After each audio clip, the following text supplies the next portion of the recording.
Hi! Today I have a review on the book, which is called Livonian Chronicle of Henry, Brother Henry. This is a story about how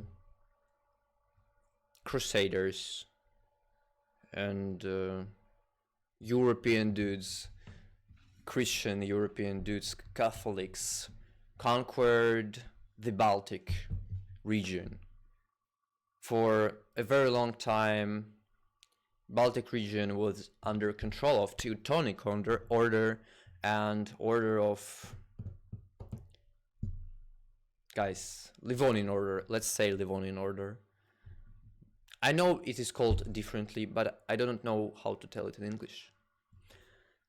So, the story begins. There is a Catholic Europe, okay, and there is Baltic tribes. There are Baltic tribes, eastern of Germany. By the way, guys, Balts and Slavs, in that time, back in the days, they dwelled in these places, which are now Germany and Danish territory. And yeah, there was a tribe called Prussians. They were Balts, and they lived on the territory which is now partially Polish, partially German.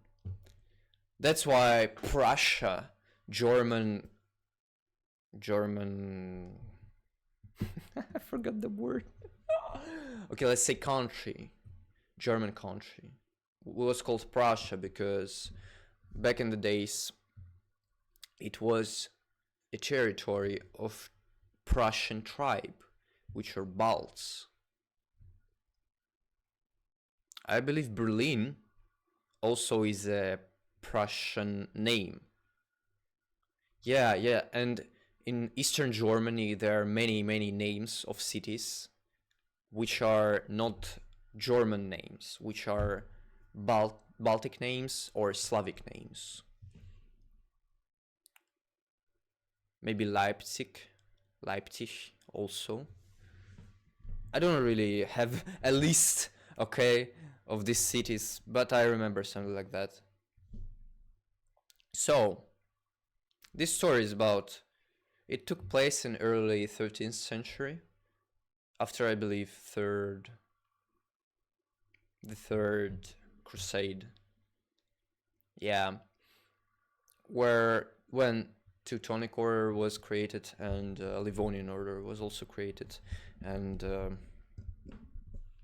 they basically took orders from the Pope, and all this Drag nach Osten started. They wanted to Christianize the Baltic tribes and Slavic tribes. And for example, yeah, there is a story. It is not related to this book, but it is related to the topic of our discussion.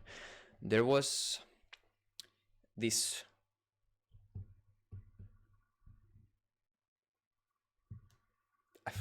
fuck, what is this word? Like, there is peninsula and there is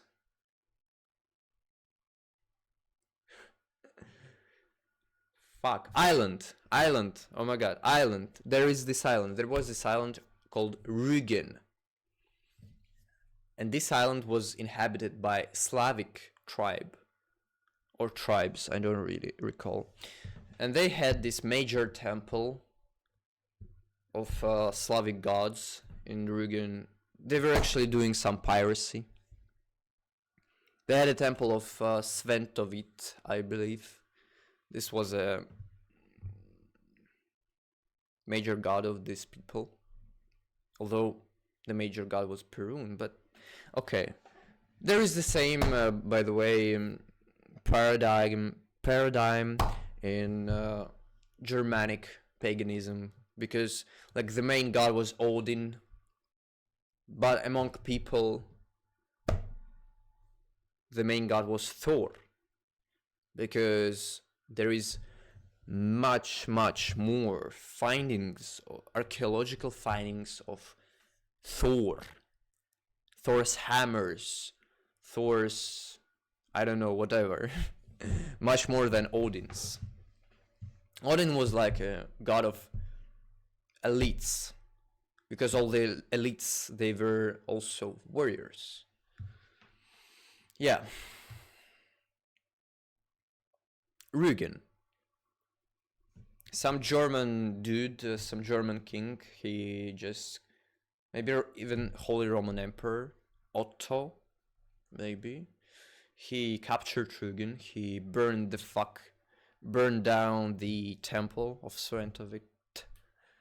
And this overall paradigm of Dragnahosten, capturing and Christianizing the eastern provinces. I mean, they're not essentially Eastern. They're like Central or Northern Europe. But they were Eastern in the perspective of German, not Germanic, but German people, Holy Roman Empire. So they started this process of Christianization. They came into Baltic countries and they basically communicated with these tribes. So they offered to build castles for them. I don't remember, like stone or wooden, but they offered to build castles for them in exchange of them accepting Christianity. And there was a story, like it took place many times when Crusaders, when Christians, they built castles for Baltic pagans. Baltic pagans got into their castles and they're like, oh, guys, hello, we're not Christian, we're pagans, get away. So they kind of cheated. Balts, they cheated, they took this. And by the way, these German dudes, they gave no choice to the tribes, because there were basically two choices. You're willingly accepting Christianity and we give you gifts and stuff, or you're unwilling to accept Christianity, and in this case, they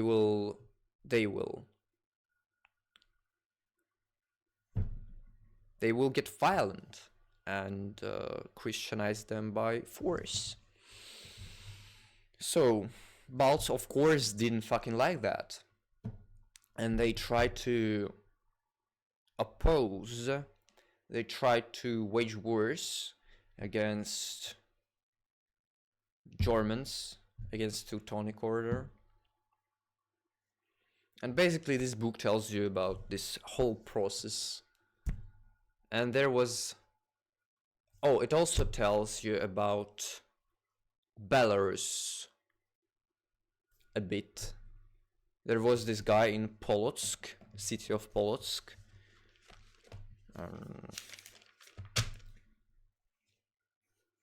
Yeah, some prince of Polotsk. It also tells you about Novgorod, of Pskov, some Russian cities, how they were all communicated with this Teutonic Order and stuff. They also, this Prince of Polotsk, they called it Plițețove in Latin. How he helped the Lithuanian pagans to fight back Christians. You know, when I read it, I wrote down like some cool names and stuff. For example, Tolibald of Bavarin, Rudolf from Tseriho, Vissevalde from Gerzike. Yeah, something like that. Voldemaro of Polotsk, Prince of Polotsk, Mislav, King of Novgorod. So, yeah, it tells you about all this stuff which was going on there. It tells you about how Christians came into this land and they tried to Christianize the Balts by force. There were also this story about some Baltic tribe which were allied to Christians, which accepted Christianity and waged wars against their own people, against Balts, other Baltic tribes, and they were fucking slaughtering everyone. They depicted these wars as when someone defeats someone, they not only take their goods or stuff, they kill all the men and all the, I believe, kid males, so that this tribe or something, they cannot longer rise. They're just fucking exterminated. This is a very violent and cruel period of time. And by the way, Christians, they didn't succeed in Christianizing these Baltic tribes. They were holding for a very long time. Lithuania became Christian only in the 14th century. So, I mean, this is the last country in Europe which took Christianity. Long time after everyone else took it. And yes, there was a king, Jagiello. He became a king of Poland, but he was initially a Lithuanian guy, and he was pagan before he became king of Poland, because Poles, they forced him to take Christianity, accept it, because Poles were Christians. By the way, guys, Poles, they were Christians for a very long time before that, and they actually, Holy Roman Emperor granted the crown of king to the Polish king, Polish leader of that period. That happened long time before.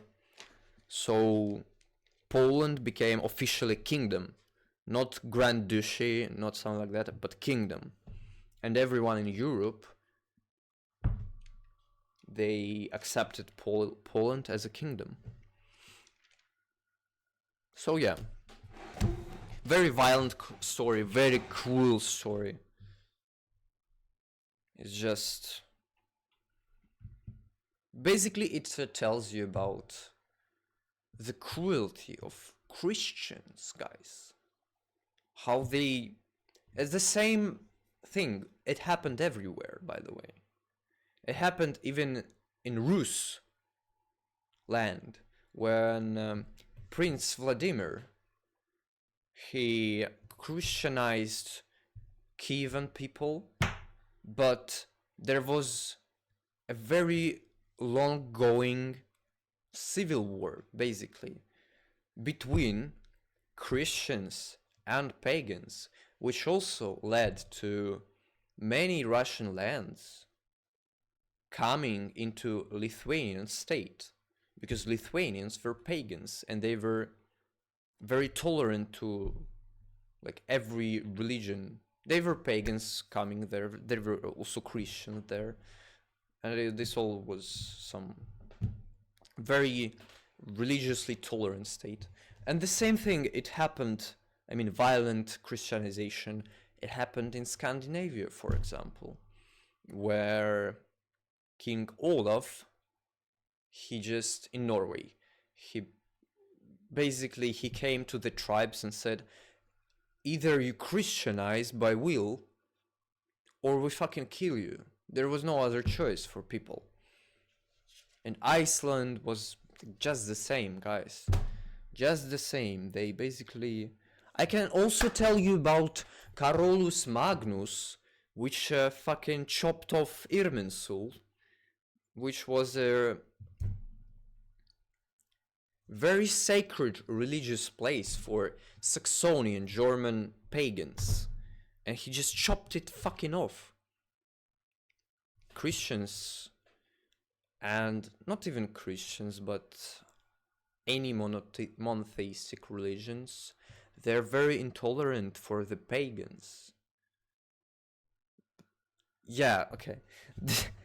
This video is beginning to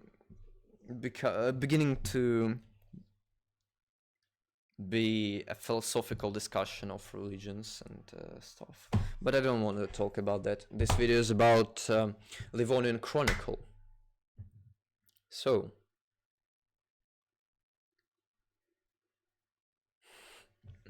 what does this book teach you about? Oh, it teaches about history, about how there are guys which were just fucking violent. And to survive in this world, you need to be fucking strong, man. You need to fucking oppose the evil, if you call it so. You need to oppose, you need to be like freedom fighter for your own beliefs and your own way of life, which you genuinely think is best for you. That is what this book is about. I would put it in tier... This is a very interesting book, by the way. If you're interested in this Christian Crusader stuff, if you're interested in Lithuanian history, you should read it. Really, I would place it in tier 2. The same tier where I put Gallic Wars by Julius Caesar. It's not a tier 1 book, it's not a tier S book, but it's still very interesting, and it can teach you a thing or two. So guys, read good books, like and subscribe. Goodbye.